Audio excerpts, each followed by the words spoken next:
Restaurant style ஒரு டேஸ்டியான mutton chilli எப்படி பண்ணலான்னு பார்க்கலாம் வாங்க. இதுக்கு மட்டன் நல்லா வாஷ் பண்ணி எடுத்துக்கோங்க.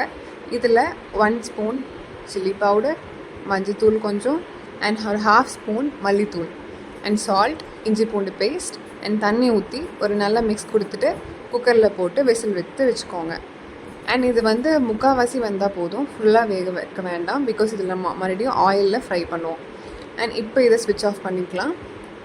அண்ட் இது ஒரு பவுலில் ட்ரான்ஸ்ஃபர் பண்ணிவிட்டு அண்ட் இதுக்குள்ளே நம்ம 1 ஹோல் எக் போட்டுக்கலாம். அண்ட் இதில் சக்தி சிக்கன் 65 மசாலா இது ஆட் பண்ணிவிட்டு அண்ட் ஒரு 1 ஸ்பூன் கார்ன்ஃப்ளவர் ஆட் பண்ணிக்கலாம். அண்ட் இதுலேயே ஒரு 1 ஸ்பூன் ரைஸ் ஃப்ளவர் ஆட் பண்ணிக்கலாம்.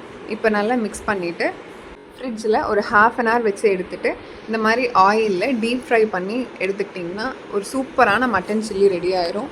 இது உங்கள் கிட்ஸ் ரொம்பவே விரும்புவாங்க. இன்றைக்கி இது பண்ணது எல்லாமே என் ஹஸ்பண்ட். நாங்கள் சூப்பராக என்ஜாய் பண்ணோம். நீங்களும் என்ஜாய் பண்ணுங்கள்.